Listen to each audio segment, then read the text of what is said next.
Right, hello there. Haven't done a stream for a while. So, this is a pre-Creatormas 2020 warm-up. Maybe doing a couple of Creatormas streams. I was just looking at the Twitch stats. Apparently, we've had 915,292 views. That's almost 1 million views on Twitch. No idea how that's happened. But anyway, so yes, we'll be doing some Creatormas 2020.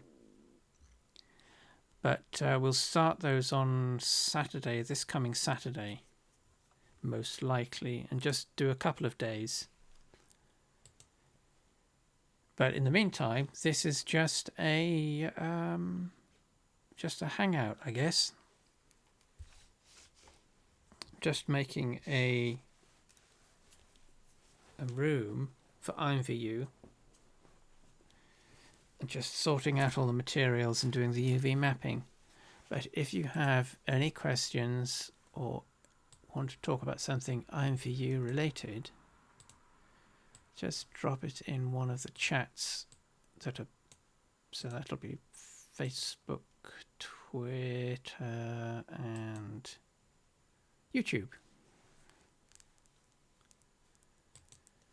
Let me just double check.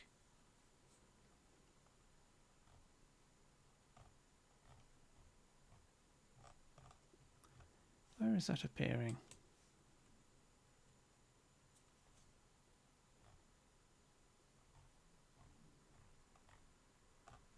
Oh no, Facebook has changed the algorithm again, have they?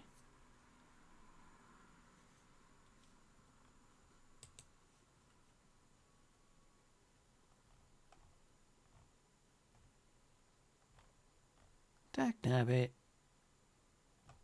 It's so annoying that they keep doing this. It's either it's YouTube or it's Facebook.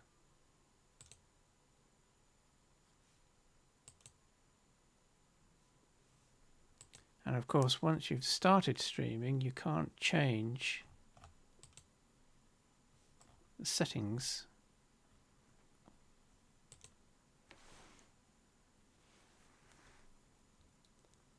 When you've already started streaming. So it's a good job I did this as a test.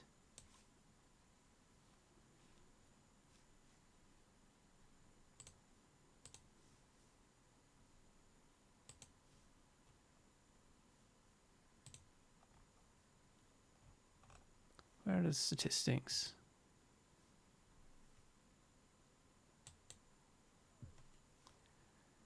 Let's see if we can adjust this on the fly.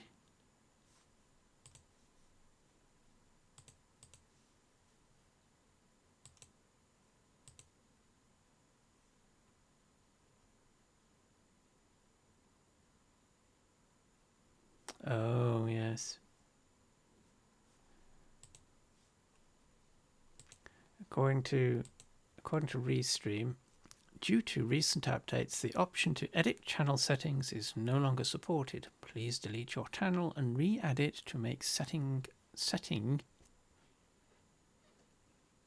adjustments. Shouldn't that be settings adjustments? So we have to delete that.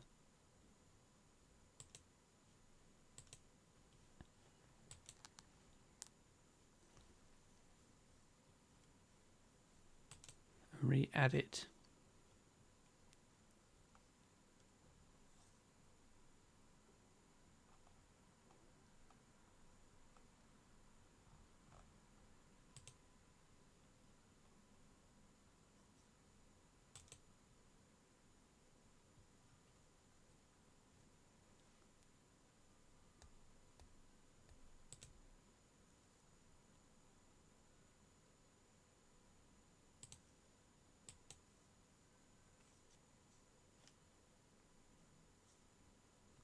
Please restart your broadcast to apply the changes.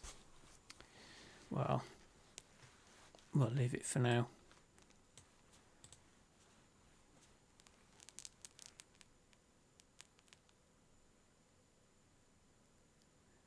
Hi, Colin, and thank you very much. Same to you. Pre-Xmas greetings.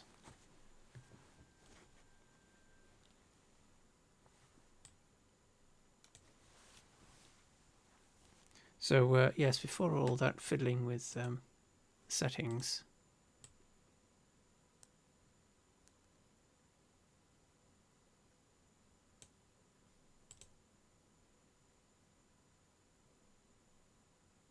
yes, before all that's fiddling with the settings, so pre-Xmas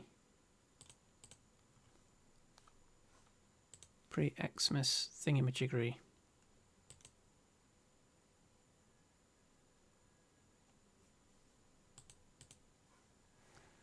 Anyway, so what will we doing? Right, so making a room. Oh, making a room, but at the moment just doing some UV mapping and UV layout. Oh, Blender crashed. Blender's crashed again. I don't know why it does this, but the latest version is crashing quite a lot. And annoyingly so.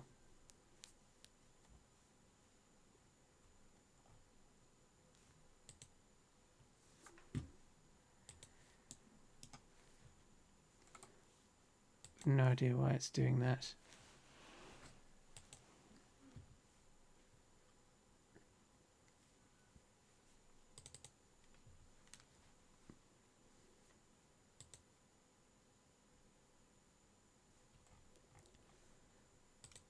So let's see if we've got a recovery file. Last session.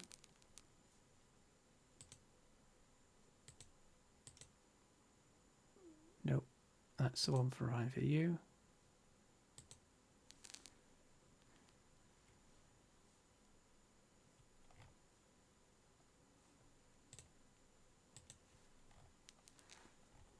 What day is it today? 17th.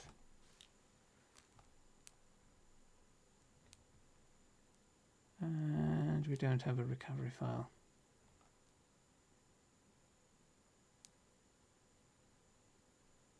Oh no, there it is. Let's try that. Oh, there we go. So there's a tip for today. If Blender crashes or quits unexpectedly, there may be either a last session saved or an autosave saved. And that'll open up the temp file location where where Blender saves all of its own internal files when it's working on things. It saves them into a temp location, temp folder. And you'll find usually that there will be an autosave somewhere, but it may not be or may not include as much information as you were working on before it crashed. So let's just save this, save as.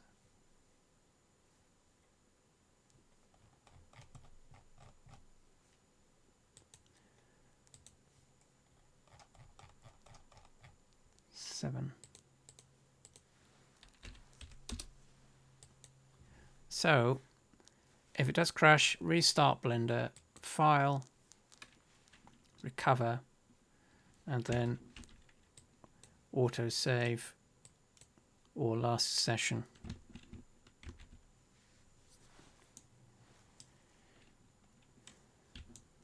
Well, it saved the material assignments, but not the UV mapping that was being done.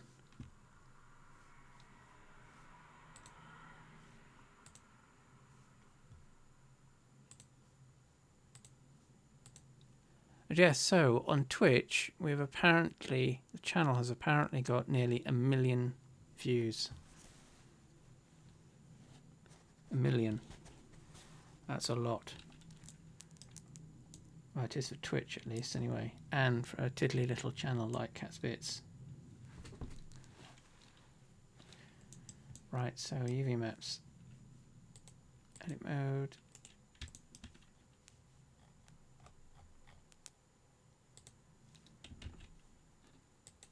We're using the material list. to make our selections. So we've assigned our materials to each of the walls. So there's a north, east, southwest, floor, ceiling, and rather than, oh, it's crashed again.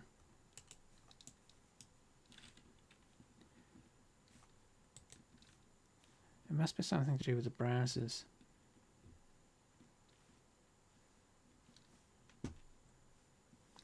This is going to be immensely frustrating.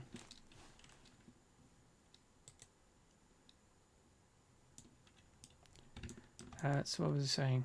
Yeah, so we've got the materials assigned to our various elements. So what we can do now is use our materials as our selection. So that's selected the south wall.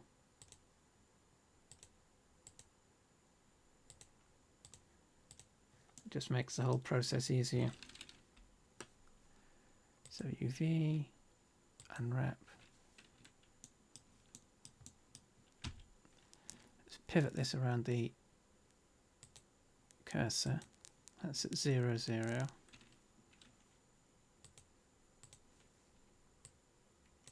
Oops.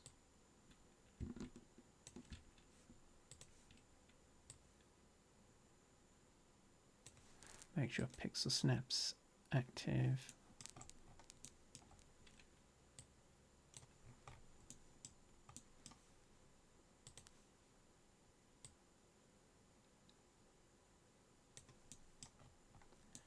So we're just using the height of the wall, or the size of the texture, to be the height of the wall.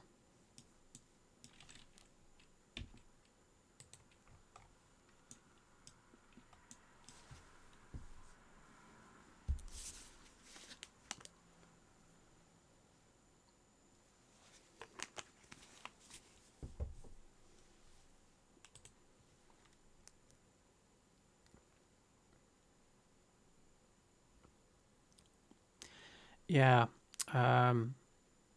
Colin, yes.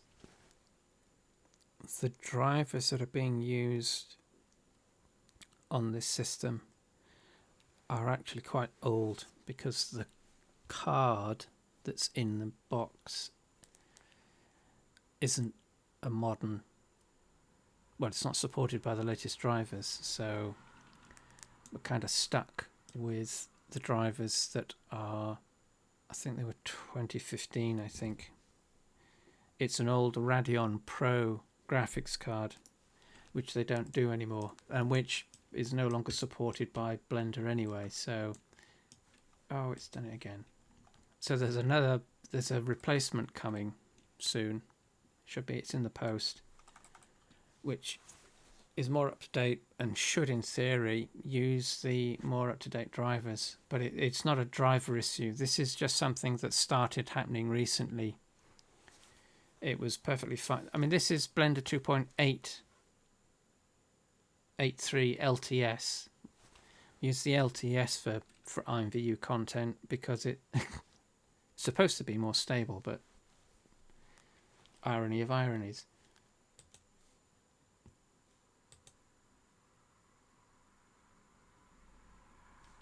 We can run Blender 2.90.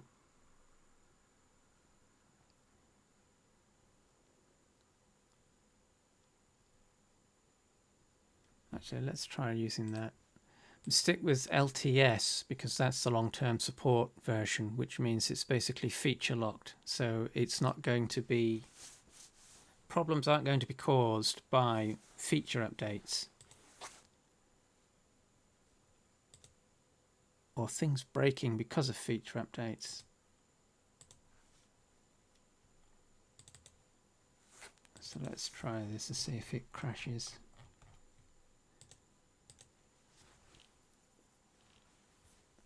The downside is that it's not a good idea to open Blender 2.90 files in Blender 2.83. Right, so let's try this again. So we're in edit mode. Deselect. Select. Oh, Oh no, see, this has crashed as well now.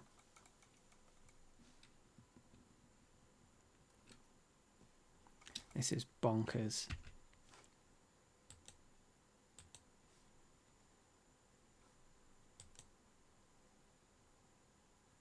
Could be a Windows update that's causing the problem, but you never know.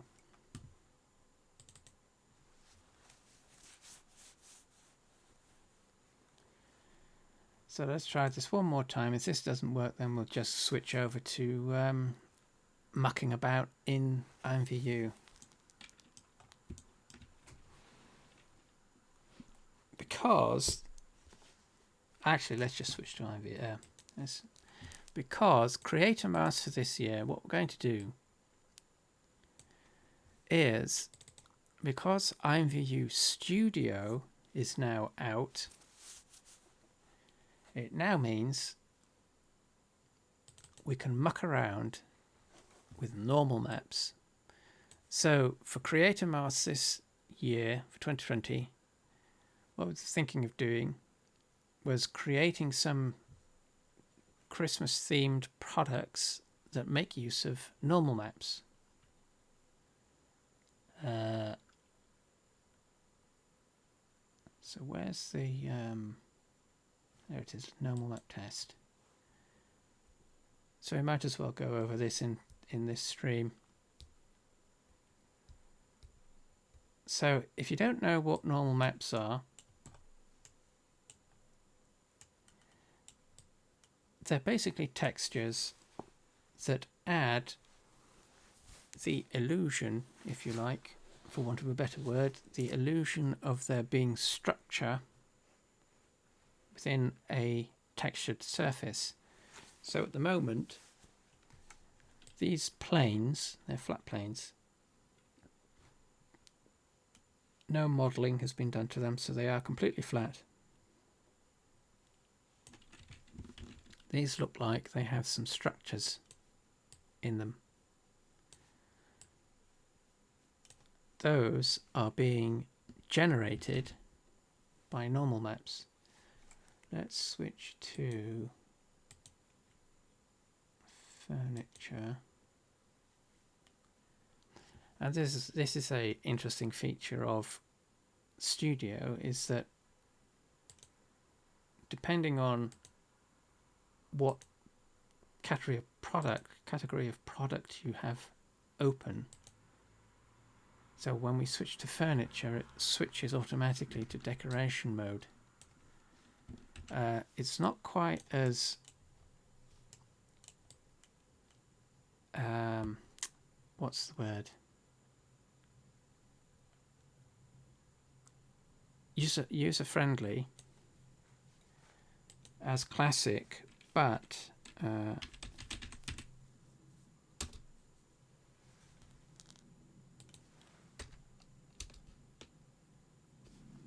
we go. Add the animated fireball.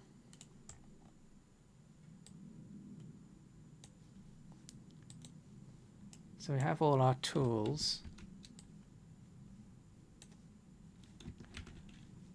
So we can move our objects.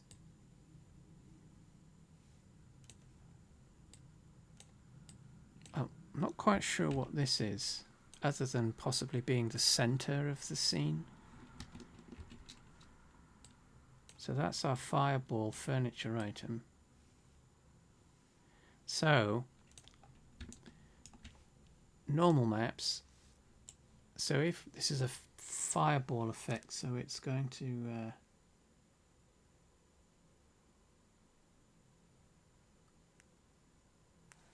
let me get rid of that one. Delete. Let's add this one, see what that does.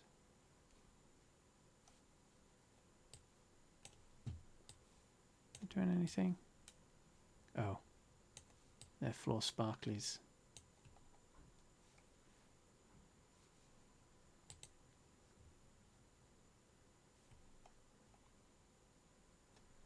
Okay, we'll have to stick with that one then.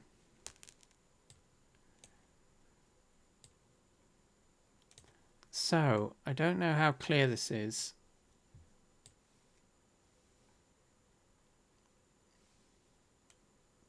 But depending on the position of the light relative to these textures with the normal maps on, it emphasizes the shape in slightly different ways.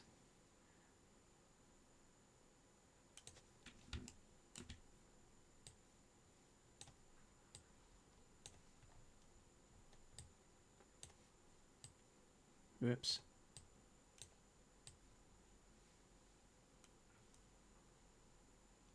It would help if it was just a static light, but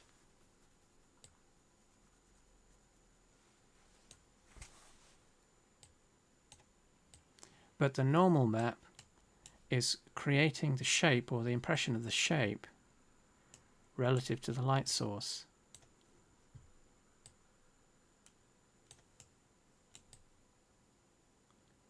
So in Studio, we now have this new feature that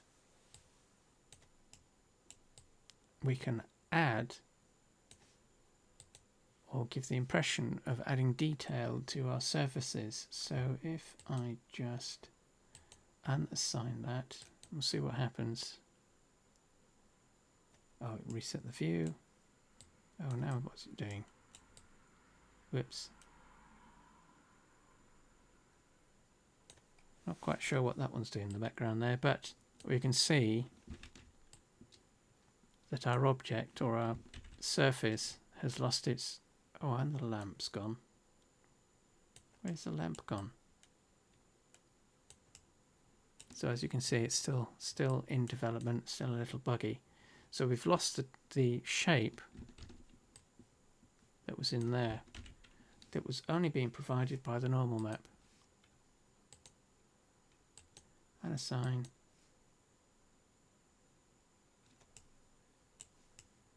Lost that one.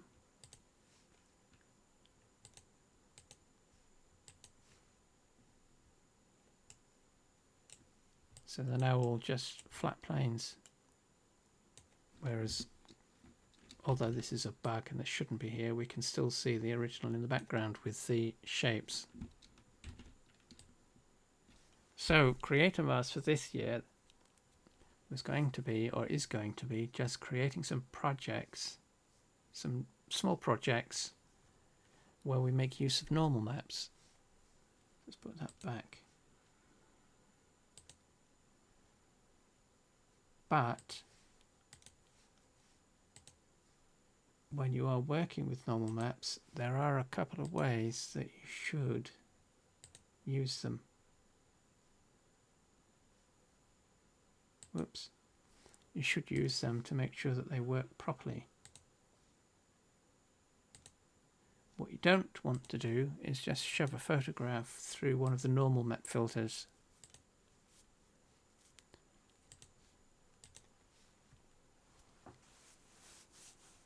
Because that will produce a normal map, but it won't be what you were expecting.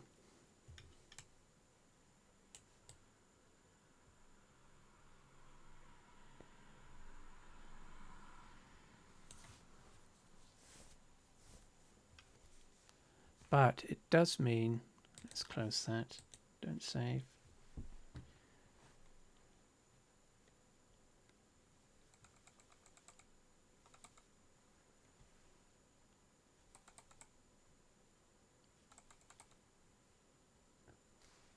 Studio is a little slow depending on how many projects you have open.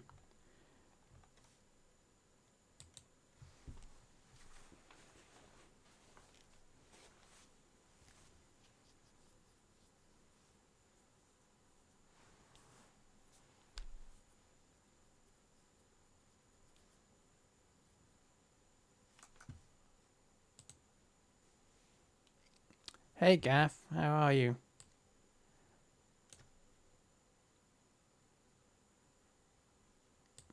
Yeah, it's not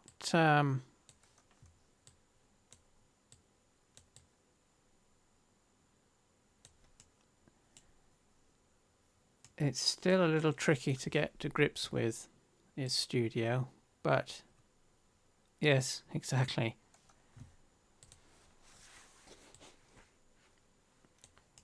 But what it does do, or what it does allow, is, so let's just, is that, no, that's the couch, so there's the wall. Let's just unassign that for the moment.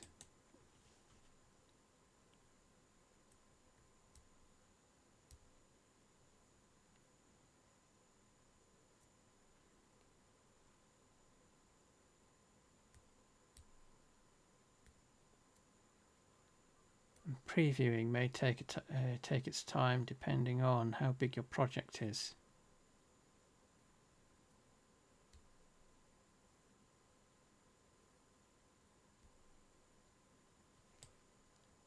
It's not quite as noticeable, but the wall texture has gone completely flat.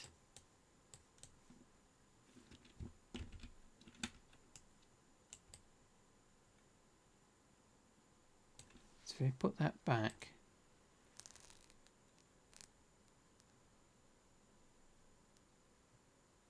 I have to figure out which one it is.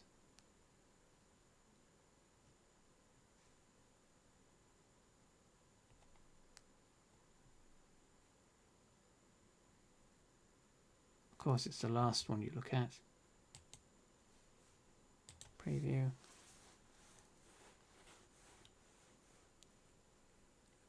Yes.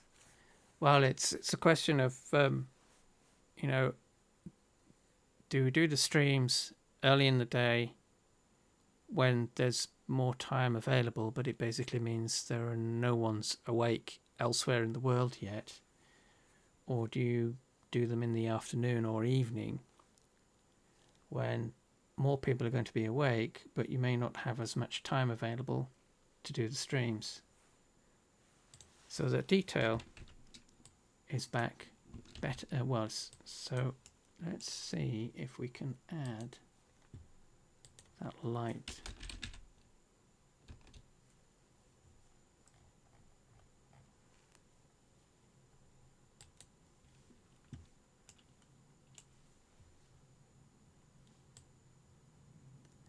Thanks.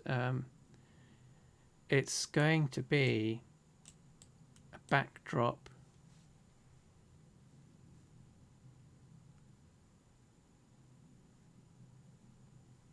Why are the tools not?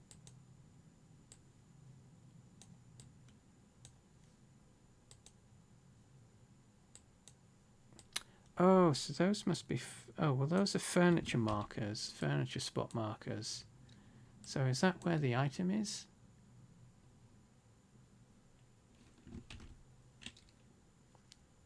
Oh no, there's the item. Oh, there we go. Oh, there we go. Oh, I see. Although that's a little weird. But you can click on the node, the furniture node, and it highlights. Not quite sure why you would necessarily need to do that. But if you click on the... Can't do it now.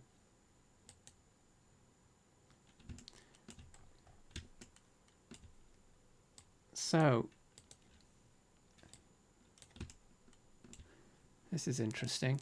Right, so we can highlight the furniture node and select it. So this is the furniture item that we've got loaded in, and we've got the furniture node, but we've got this tiny little origin point down at the bottom here. So if you click on that, it highlights the furniture item, which then activates all the tools, so we can now move the thing around.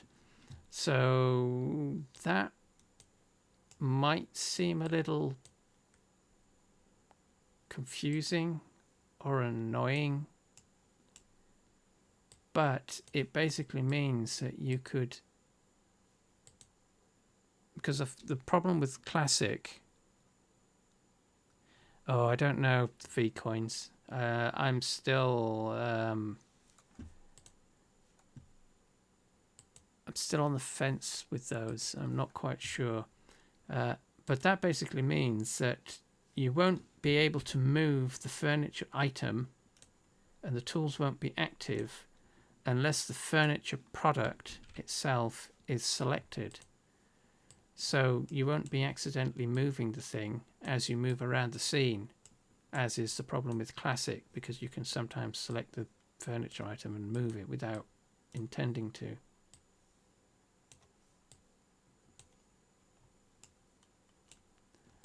But we can see how the normal maps...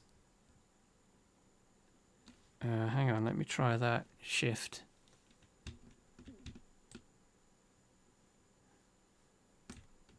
No, it's locked. So that would be...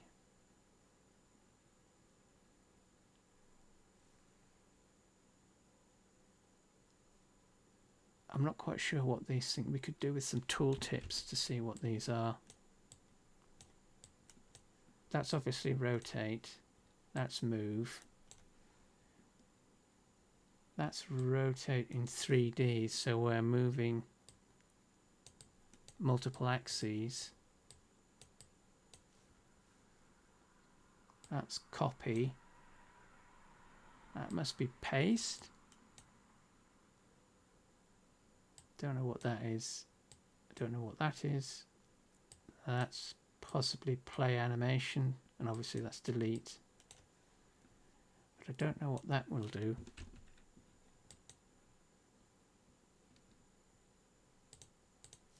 Oh. Is that just an axis marker?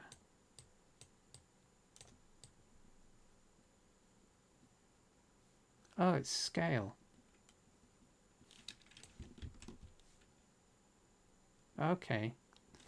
So we've got move, scale, rotate, rotate in 3D. So we're rotating on all 3 axes instead of just 2.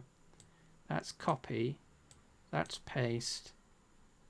I don't know what that is. That might be in actions. I don't know what that is. That's a group icon. I don't know what that might be relating to. Play animation, and then maybe delete.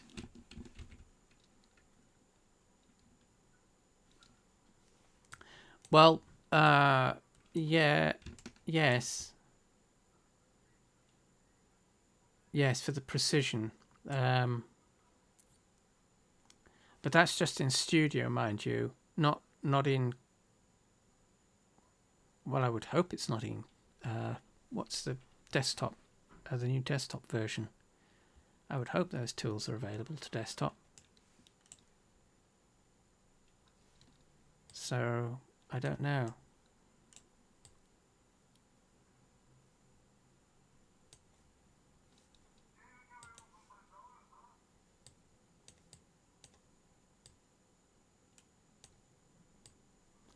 Oh no, that's right. That's what we can do.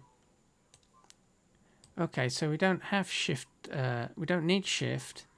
So once you've placed your object on a node, for more precision, how did I get it? There we go. You just click on the icon to activate the tool, and you can then just move it wherever you want.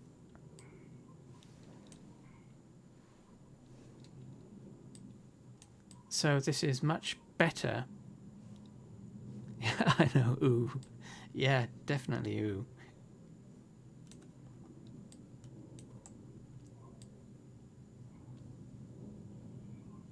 That's much more user friendly. So let's do that. So that's move. That's scale. Could do with a reset button for that. That's rotate.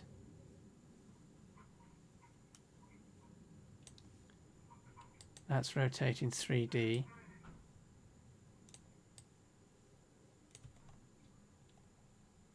Oh, so the widgets are related to the screen, so they don't change. Don't change in size as you scroll. Hang on.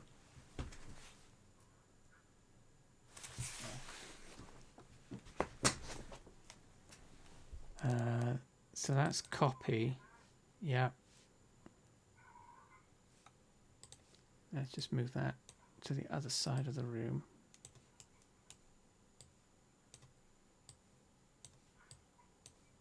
So yeah, we can move this all the way over here. Is that paste?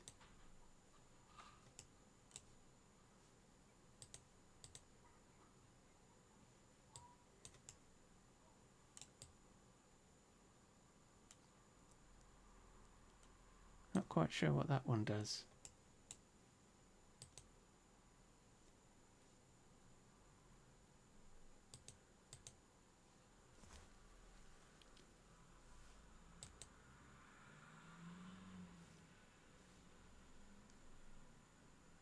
Oh, and that, unless that, those are photo buttons. So you can take a photograph.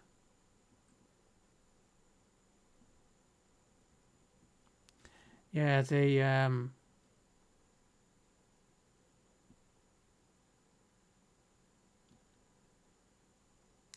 can't remember off the top of my head, but when you move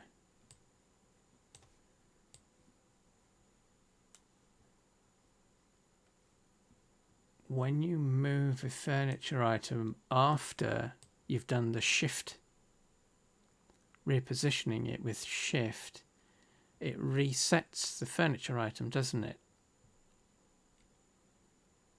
So this is keeping, whoops, this is keeping the distance.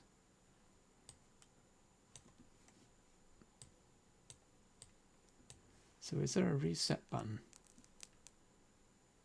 Is that what that is?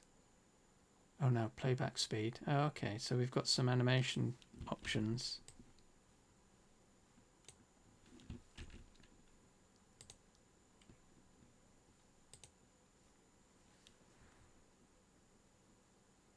Oh, it does keep the relative distance.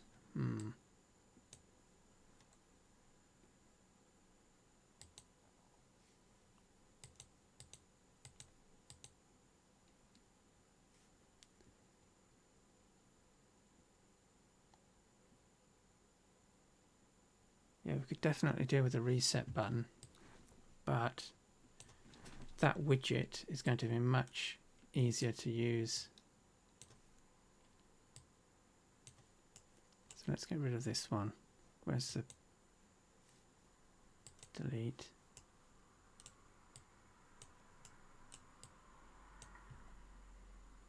I mean, you can see just from this scene where's the, there it is.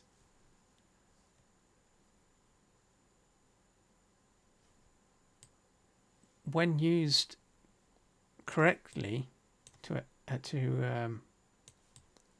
emphasize the scene, emphasize the surfaces. So we've got leather, wood, glass, all sorts of different things.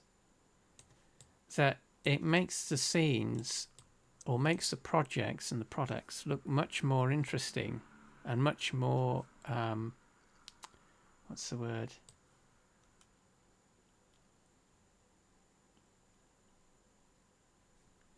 I can't think of the word. Yes, realistic.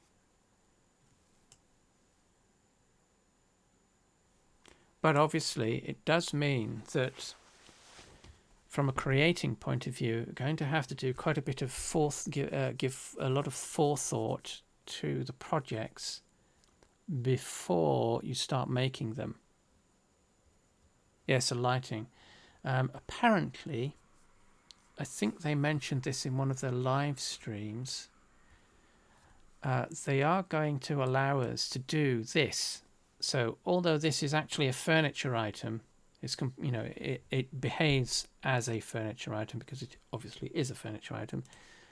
They did mention in one of the Twitch streams that they did ages ago that, upside down, that they were going to allow us the ability to do this, so we could, you know, whatever the room had for a light source, that we were going to be able to actually edit or manipulate the room or the scene's light source. Now, don't know whether that's still on the cards, but that would be very interesting.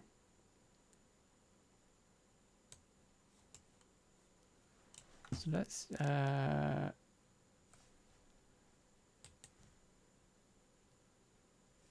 whoops.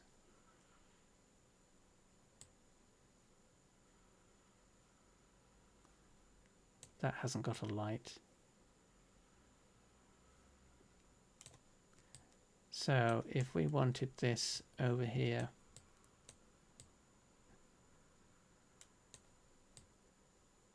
actually let's put it over here, so we can just drop it anywhere in the scene and then position it where we want it to be.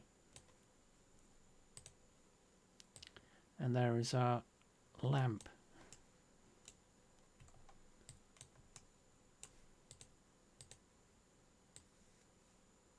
So you could kind of get carried away with putting dropping all your furniture items on the same spot.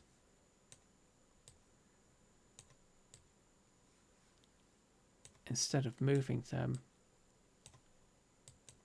via their handles, XYZ handles. So let's plonk this over here next to the ladder where the cloth is.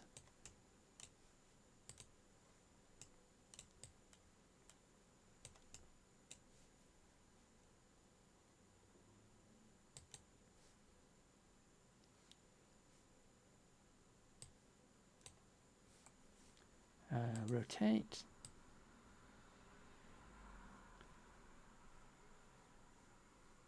Oops. Move. Let's plonk that there in front of the shoe rack.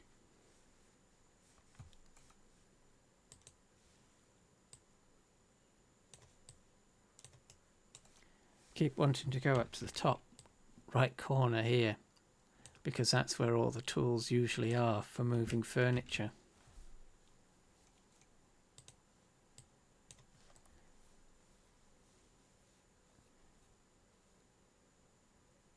See what else we've got. Chairs,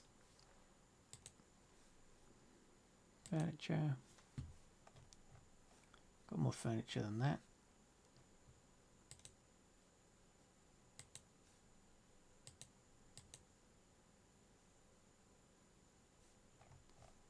So it's not cleared.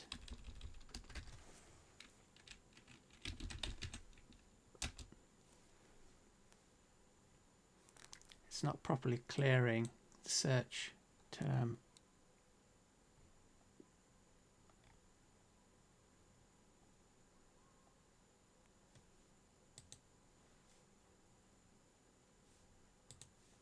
So where is it adding them? So it's adding them to the next spot along.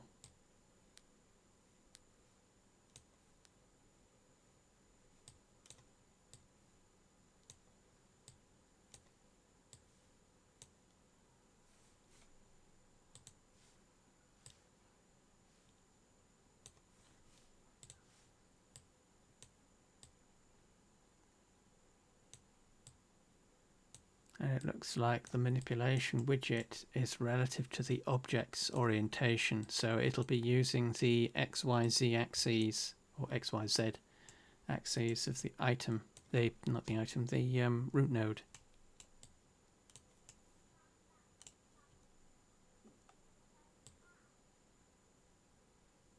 So it's going to be quite interesting. So let's exit decoration mode. So click, and we're back to where we were.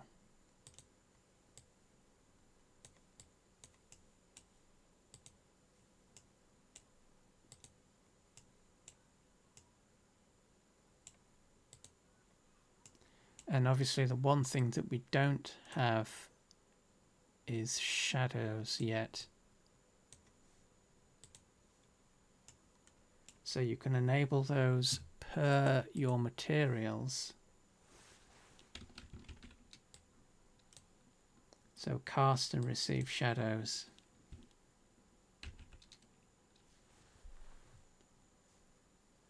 So depending on how they get that set up, we'll have shadows.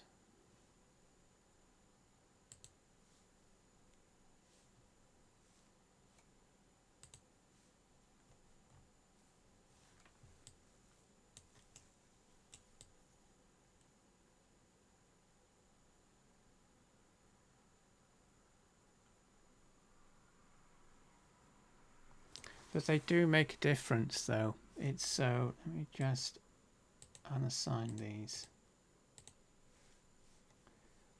So that's the couch, that's the wall. And let's get rid of the stuff on the floor. But we'll leave some of the other items.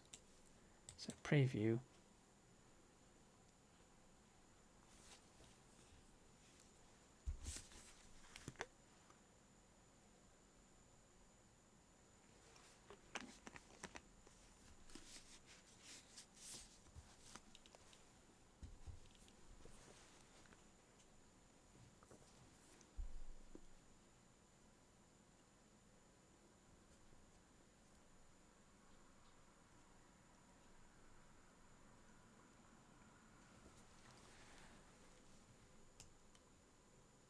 So it becomes a bit flatter. I mean, it still looks all right, but it's a bit flat.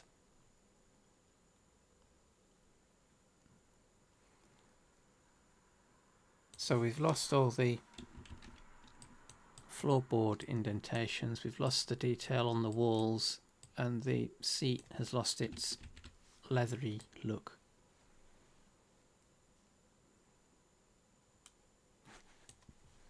So let's put those back.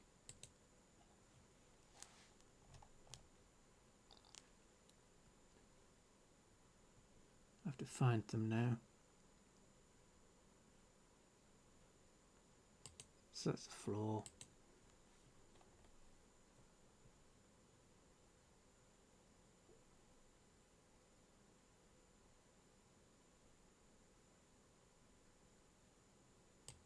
Floor. So if you watch what happens to the floor.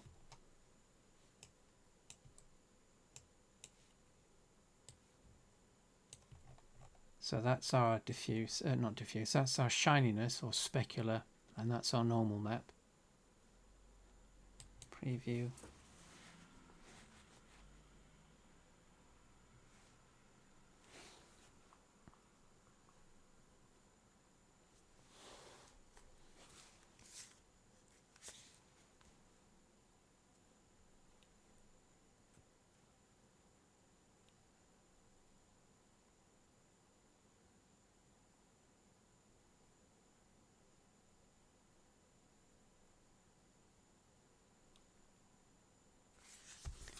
So we can see we've got our detail back. So we've got our floorboards, or the gaps between the floorboards, and we've got our little nails or screws.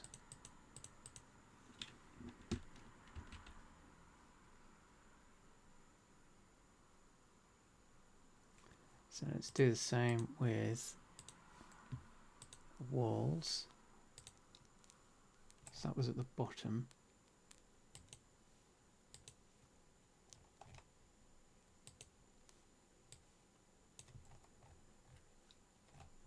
So those are our images.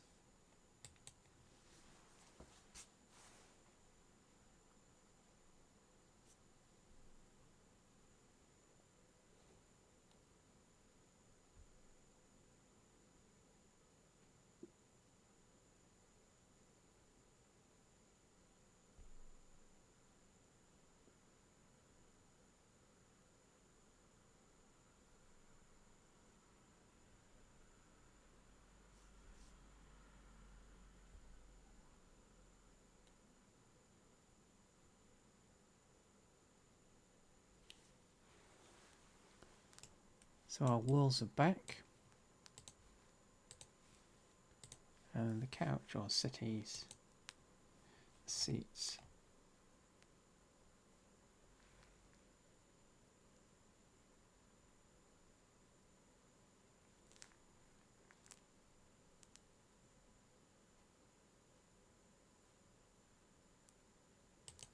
That's that one. And that one. Preview.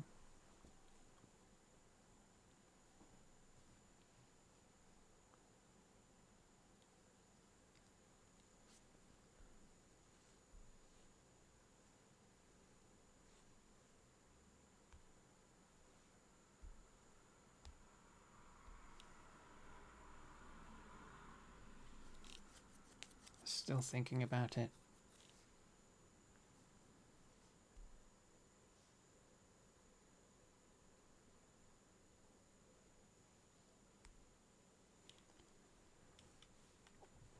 And there's our shiny leather.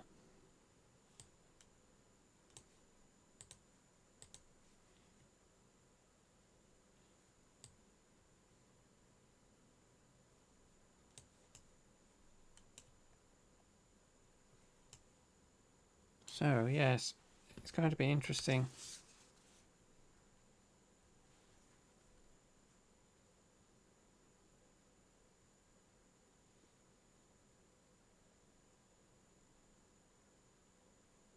It's going to be interesting to see how the community picks up on the normal maps. Shininess maps is going to be easy to work with because it's just basically a grayscale image that defines where something is going to be shiny or the degree of shininess. So if you had a, so let's open a,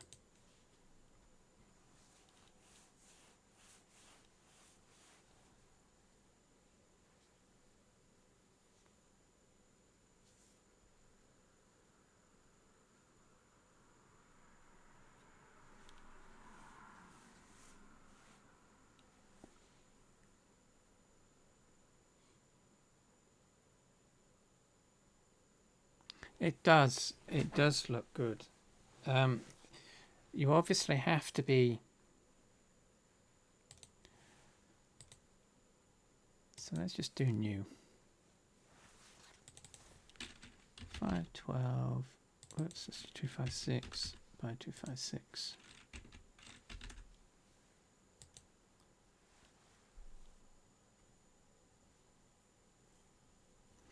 Right, so shininess is all relative to, it's a grayscale.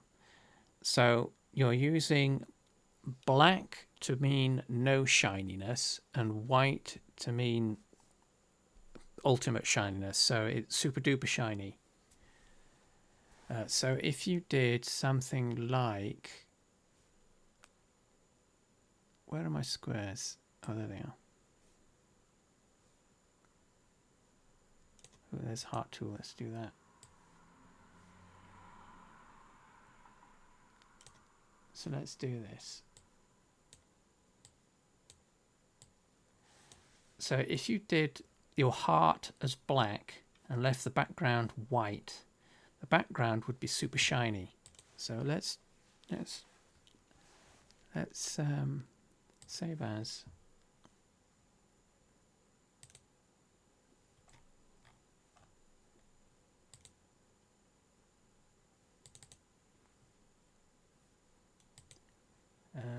Accessories. Oh, furniture.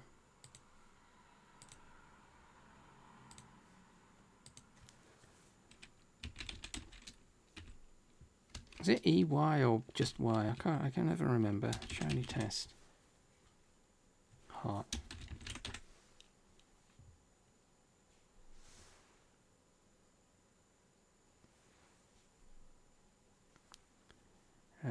Save as. Right, so let's export this. PNG, export. Heart PNG.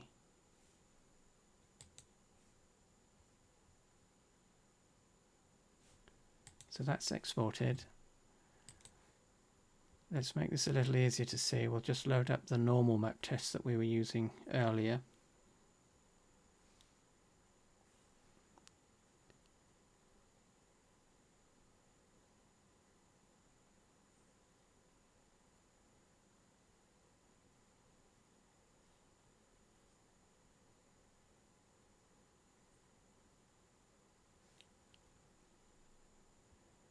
Edit.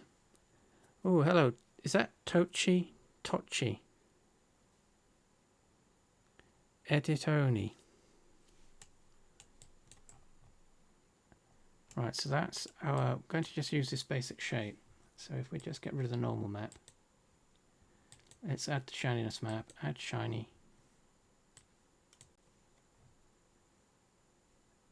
Furniture.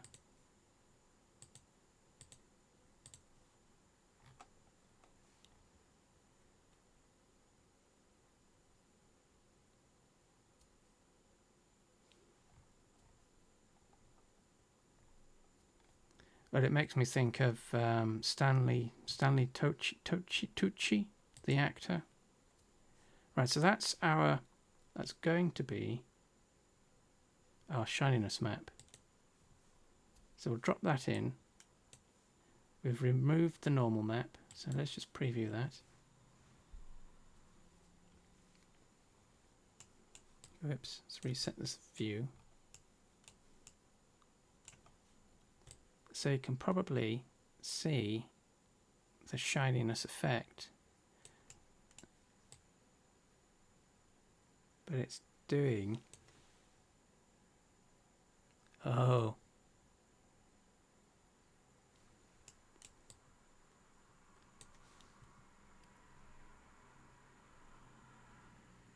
Yeah, there's a lot to learn now with both of them.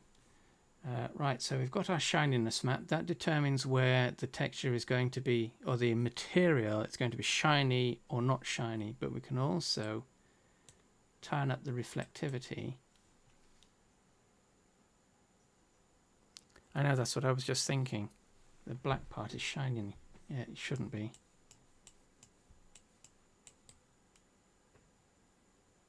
But it does seem to be doing that, which is a little weird. It should be the white that's shiny.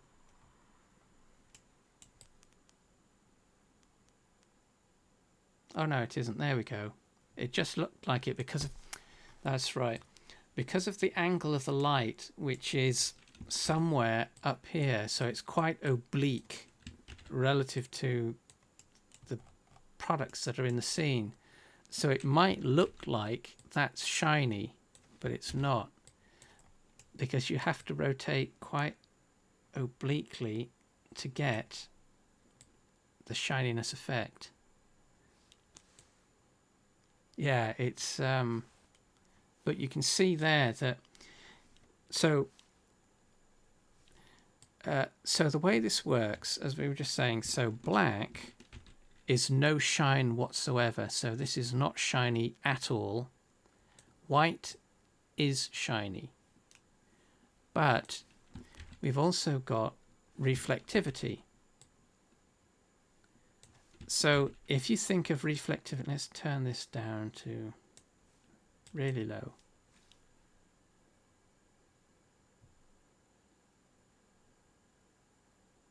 Oh, I do. We do that. When the streams are streaming, we do the obligatory posts. We're streaming on multi-streaming actually on multiple platforms. Oh, it's not doing it. So let's go right to 1, really low. So what it should be doing,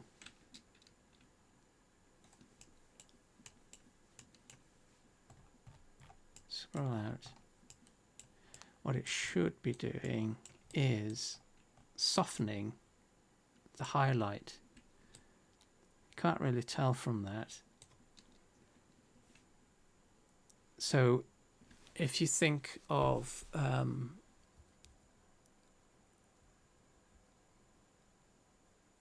well, it's the difference between it's the difference between the soft sheen of the leather versus the high shine of PVC. And the difference is the diffuseness of the refraction of the light across the surface. So what reflectivity does essentially, I mean, it technically, oh, a very loud car, technically there are different technical words for this, but essentially it's hard highlights versus soft highlights. But fundamentally, our image determines where things are shiny and the degree to which they may be shiny. So if we duplicate that,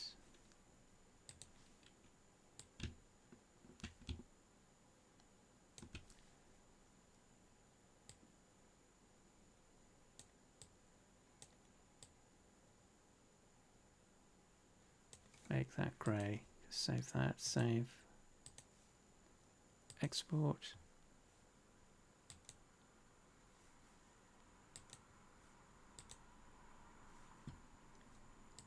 Load that in.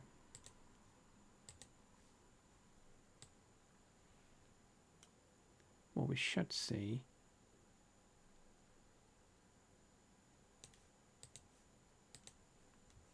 replace preview.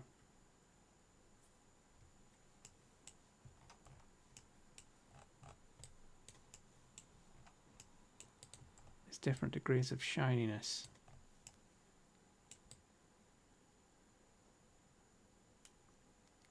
Obviously, it's a bit of a pain that we have to be oblique to. I'm going to use a fireball again.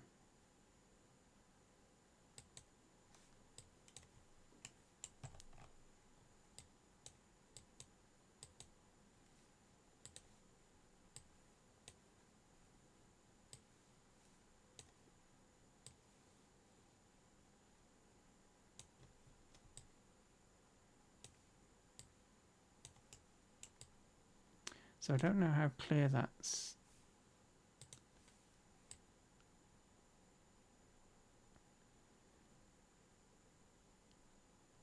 But you might be able to see, as the light animates across the surface, the outer edge is much more shiny than the inner edge.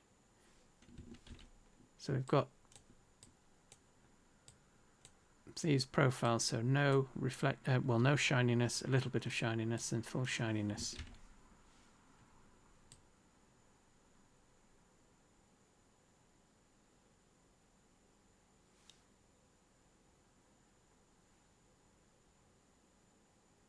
But that is just defined by a grayscale image.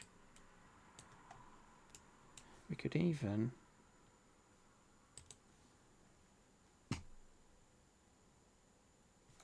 even add a normal map to this. So let's just use GIMP.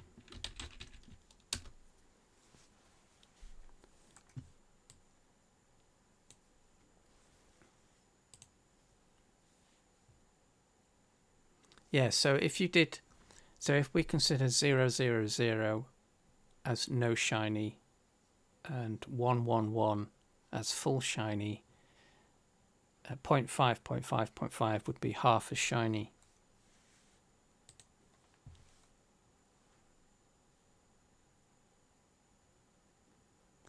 So depending on your grayscale values,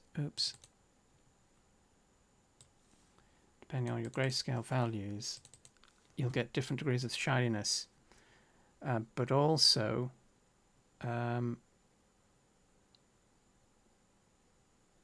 so if you wanted a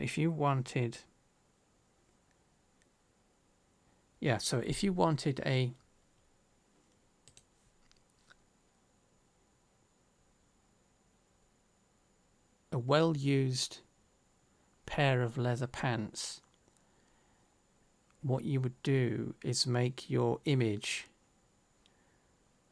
grey veering towards black. But if you wanted PVC, you would make it grey veering towards white. So the lighter the grey, the more shiny the surface is going to be. The darker the grey, the duller. So let's just drop that image.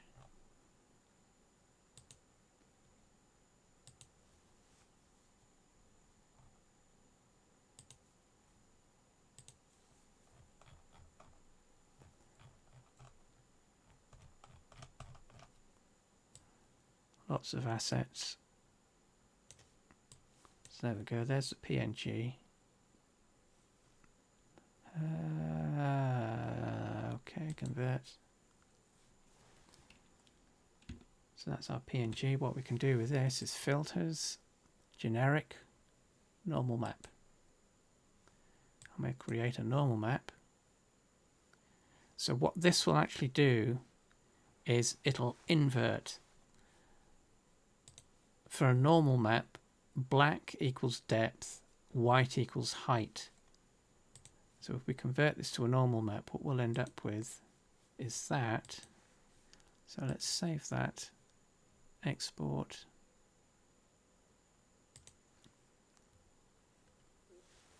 Yep, just like that.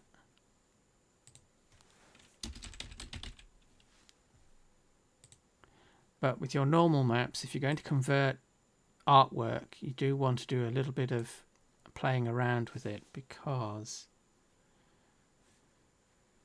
furniture PNG, export, that's all right, export.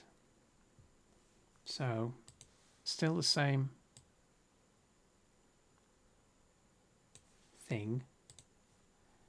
We'll add this normal map.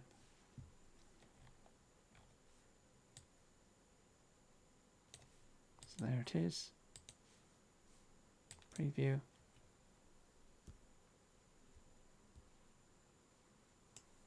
I'm not quite sure why it keeps resetting the scene like that. And it's removed the light, so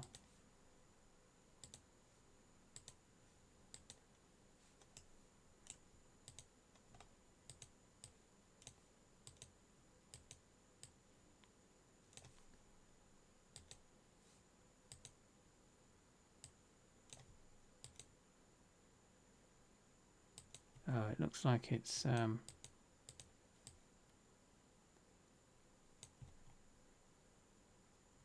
but we can see, actually, there we go, we can see the effect. I can't find the light though.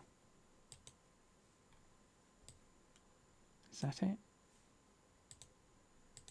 Oh, that's it. No, that's the furniture item. Where's the light? Oh, there it is.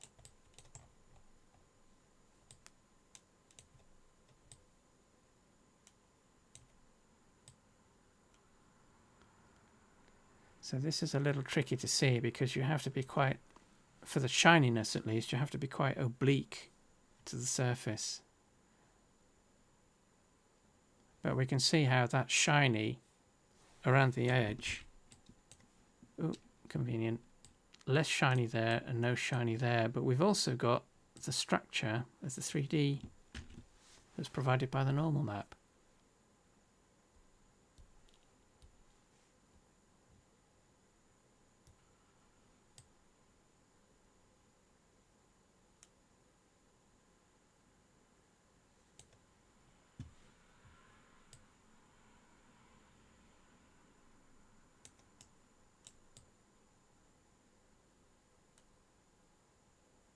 So it'll be interesting to see what creators do with this, because you don't necessarily need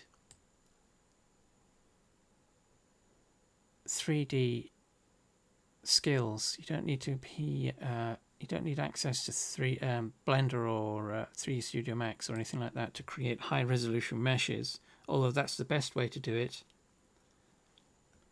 You can do it just using images and just converting them to normal maps.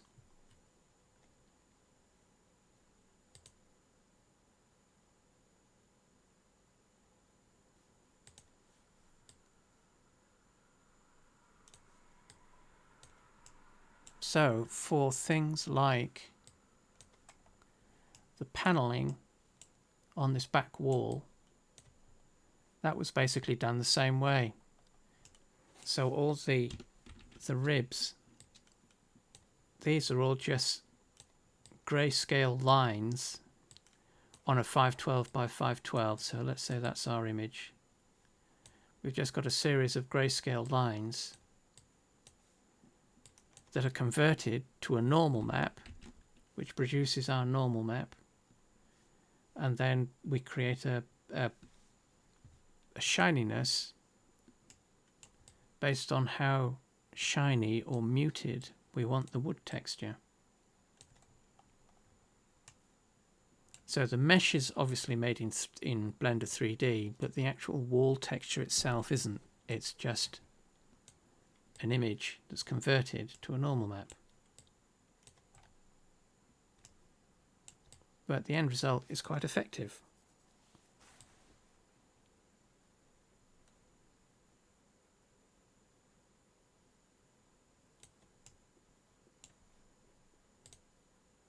Oops.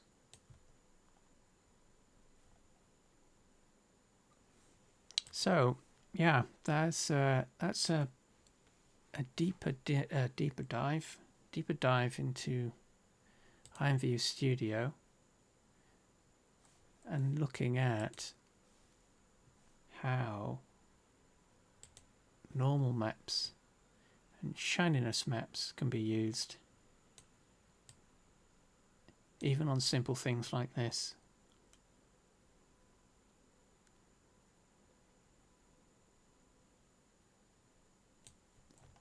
So if we go oblique to the light,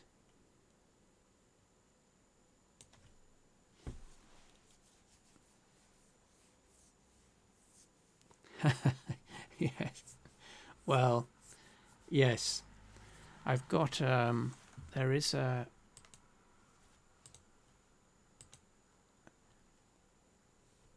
where is it? So there are two tutorials. Copy link.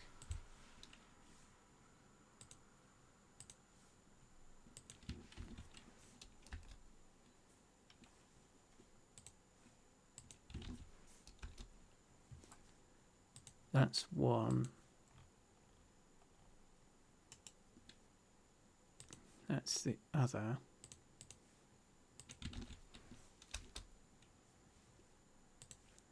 They're worth taking a look at for the normal maps in particular, because shininess maps are pretty straightforward in terms of what they do and how you work with them. Normal maps aren't. So that you need to have, oh, your clothing items, you say? Well,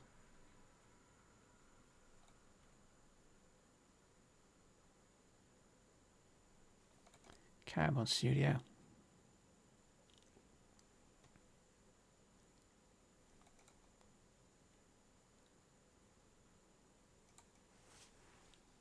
I think we'll have to close these two. So let's close that, don't save. We'll close that, don't save.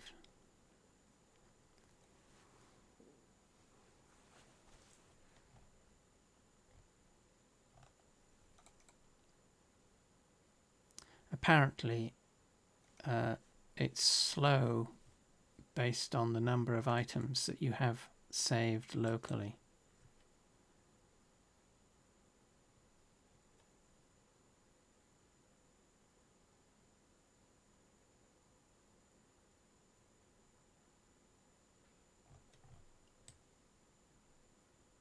So this uses normal map and shininess map. Let's turn this, we'll crank this up all the way. So this is obviously just a hat, but you'll get a good idea of So you can see in the logo what we've just been talking about. So the red area, so the black and red areas are black.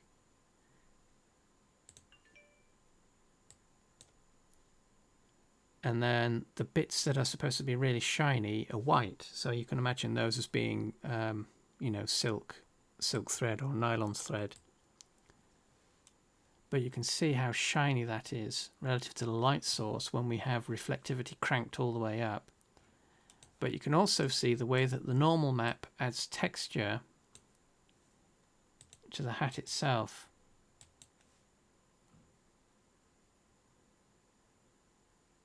So without,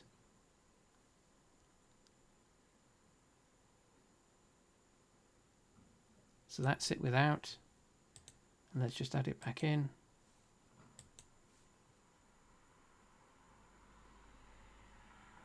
That's it with it. So with, without,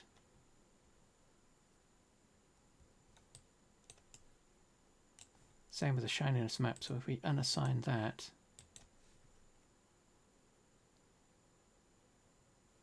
we get that. So you can see there's quite a difference. So if you had the plastic tag. So if you had different fabric patterns, you would use the normal map to enhance your diffuse map. So that's our diffuse. It's just basically a red with the impression of the texture. But if that were a loose weave wool, for example, you would convert that into a normal map, and that would provide the texture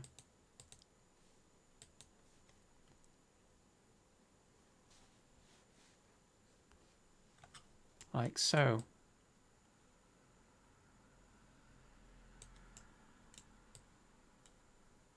And depending on the product type, so let's close that, don't save.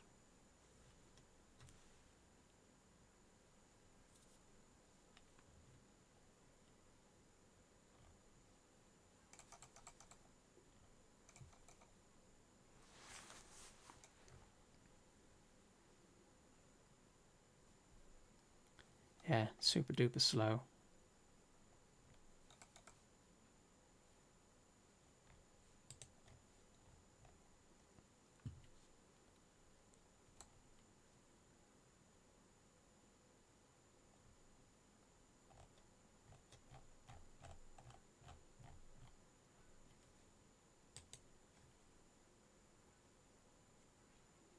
So for something like this,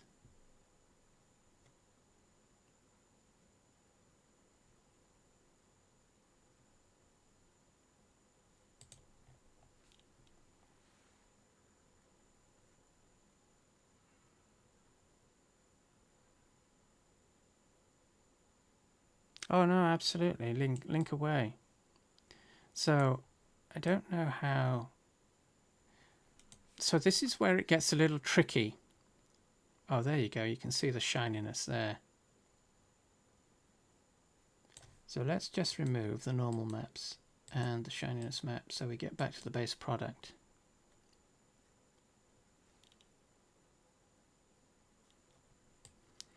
So for clothing, this is where it gets a little tricky, because normally you would be painting all your folds and your highlights, and depending on how prominent you want those highlights to be, you would obviously paint your texture. But with the introduction of the normal maps, you have to be careful in terms of what you would normally do as your diffuse image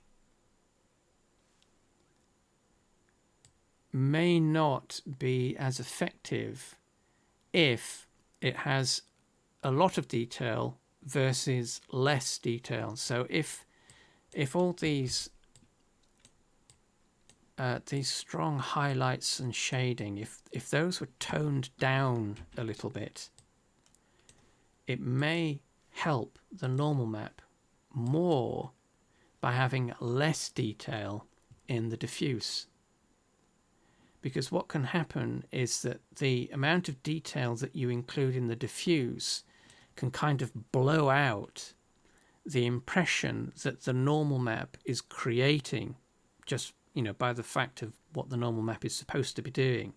Because the normal map, let's see if we can open this in a because the normal map is the thing that actually provides all the detail.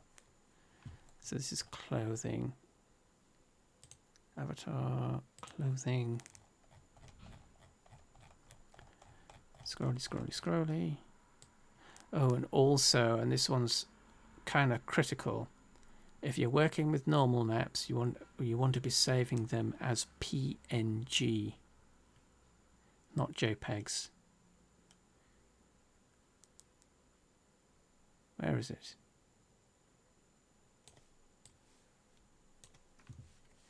So that's the normal map for the gilet or body warmer.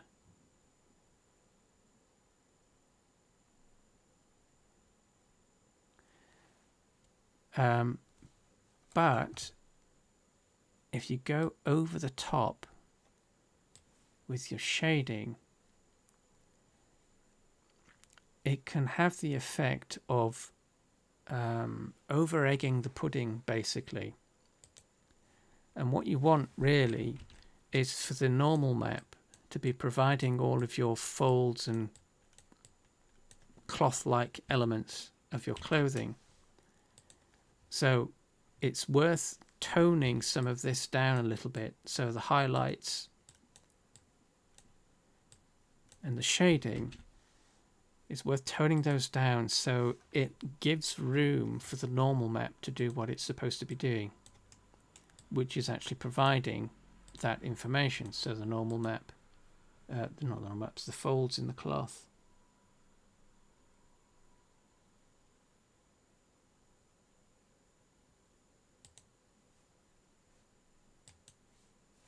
But you can use different types of shininess map depending on the effect that you want, because the normal map is providing the structure, but the type of shininess map you've got enhances the type of surface that you're working with.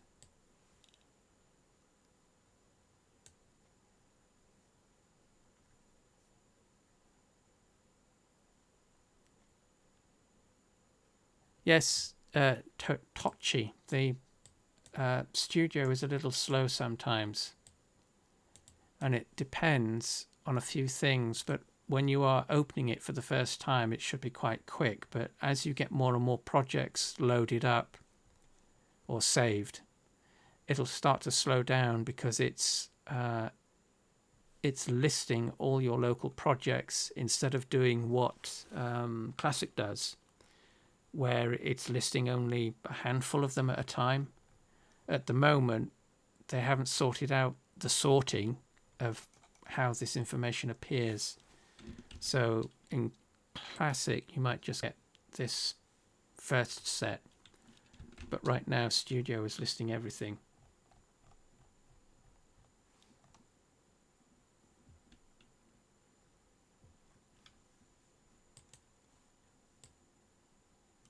Oops.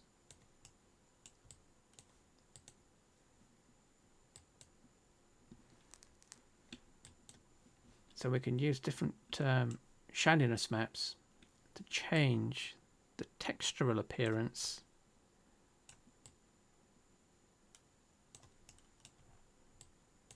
of our clothing item.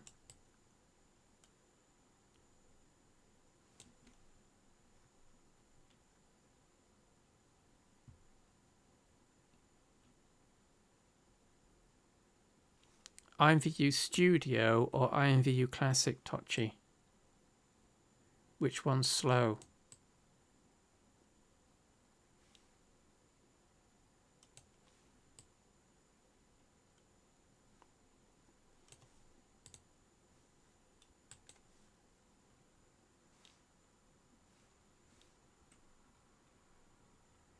Oh, okay.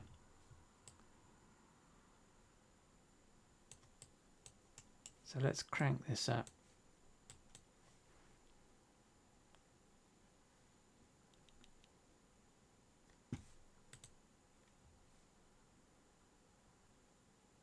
Hi, Tina. On YouTube. Yeah, thanks for the follow, Touchy. It's appreciated. Oh, there's the shininess. Look at that. How about that for plastic or PVC body warmer?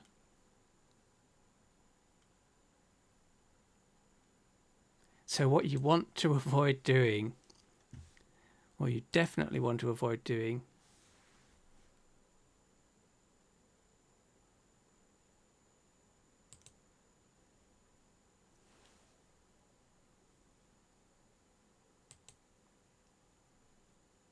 thanks for the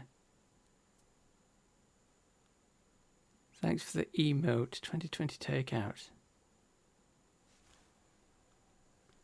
Ha. What was it? Yeah, so what you want to avoid doing, so all those shininess maps are pretty easy to do. The one thing you want to avoid at all costs is baking in your shininess. So if you have an old product, an old item that has some sort of shininess painted in to your product, you will likely need to get rid of that. So if you've got any highlights, paint them out and just rely on the shininess map to provide that information. Because if you leave those highlights painted into the diffuse,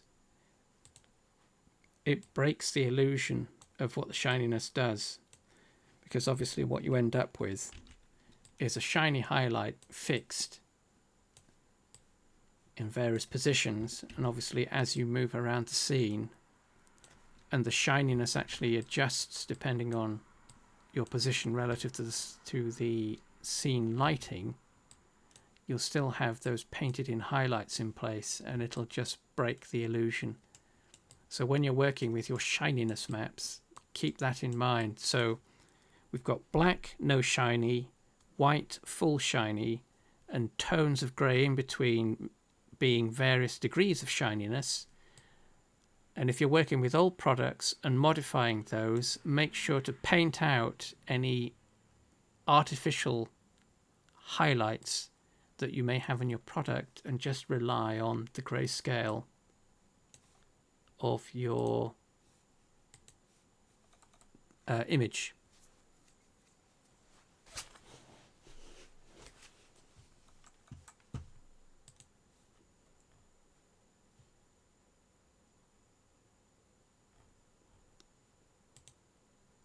Yes, you'll need you're going to need, I mean, you don't necessarily need a top-notch PC, but Studio is quite memory intensive. It's more memory intensive than it is graphically intensive. If you leave this open for a while and look at Task Manager, you'll see that it uses up a lot of memory. So that may be something worth looking into or keeping in mind as you are using Studio.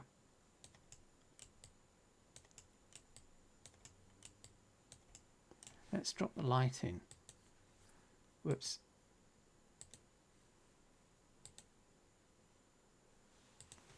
Light.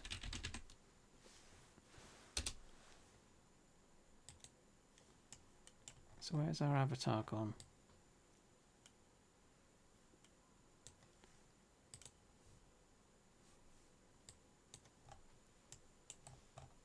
So look at that. Shiny. Hang on, let's see if I can get a bit closer. The way it resets the view is a little tricky. It's just as tricky to maneuver around. It looks like the gillet's on fire. There you go. So that's what you can do with this. But you can see how move your hands out of the way. You can see how the normal map is providing all the sort of surface information, and then our shininess map highlights all of that. But that's what you can do with the joy of shininess.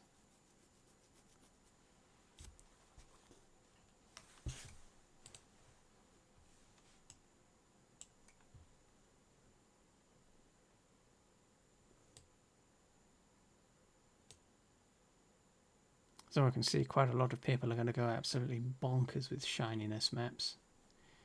All those PVC creators.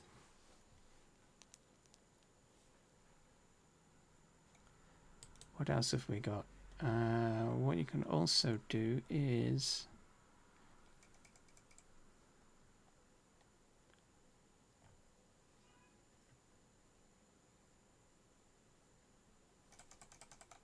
come on.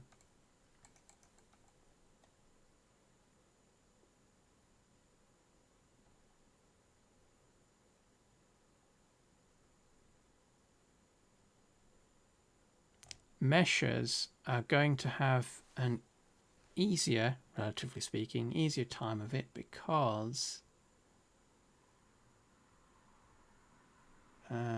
slide 10.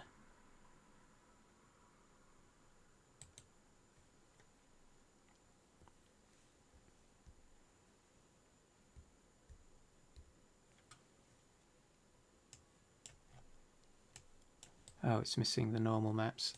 So let me see if they're... No, they're not in. Have I got a version with the normal maps?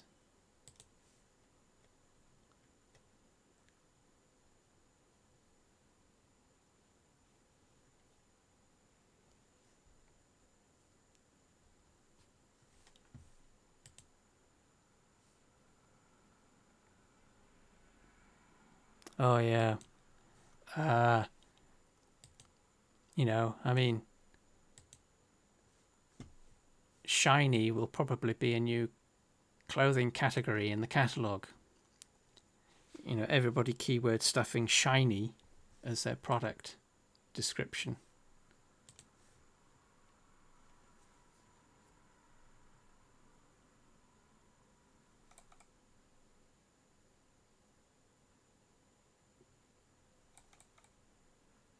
Come on. So you can see it's a quite slow refreshing the projects. So let's see if this is the one with normal maps.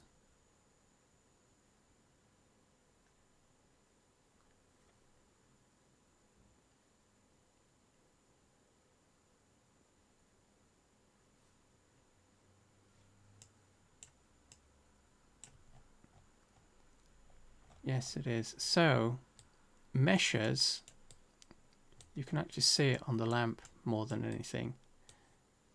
But meshes are going to have a much easier time with normal maps because they can actually make high resolution meshes that have some detail in them for their normal maps.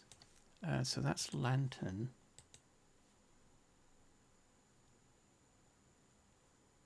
So it's all low resolution, really low res, but the normal map provides the impression of high resolution, so it makes our corners look like they are rounded when in fact they're not, they're sharp. Same with the boxes, so it makes our boxes look like they are rounded on the corners ever so slightly, but they're not, they're actually sharp. So if you look at them from the edge on, they are literally just boxes. But the normal maps, we can make normal. So this is one of the things that we'll be doing with the Pre-Creatormas 2020, is we'll be taking a look at doing some simple exercises where we make 3D objects, simple objects, that have normal maps. So we'll, if we get time, depending on how many we do, we'll create some projects that have normal maps that are both baked. So this is what the process of creating normal maps using 3D meshes is called texture baking. So we'll take a look at doing some texture baked normal maps, and then we'll take a look at making some texture converted normal maps, which is what we did with this. And we'll do some simple exercises that anyone can do, and that's what we'll be doing for Creatormas this year, 2020.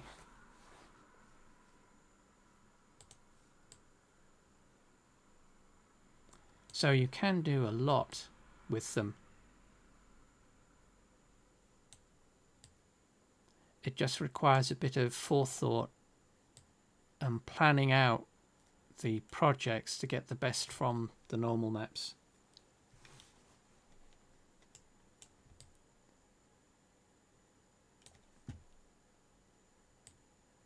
But yeah, so shininess, normal maps, and then just normal maps making simple objects look more complicated than they are.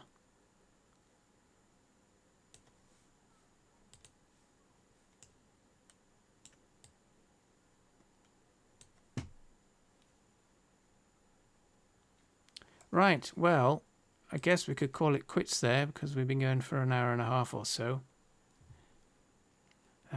But keep an eye out for the streams.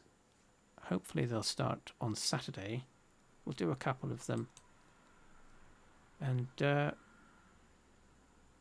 it's going to be interesting creating with Studio. So we'll call it quits there. Thanks for watching, Gaff, Tochi, Colin and Tina, and lurkers, thanks for lurking. Well, it's hardly a masterclass, Gaff. It's more like a muddled class as we're all muddling through it. I mean, I've been using this for a while, but there are still features that I'm discovering that, oh, didn't know it did that. Yeah, thanks very much for the round of applause. So we shall see you on the next stream, which hopefully will be on Saturday. Right.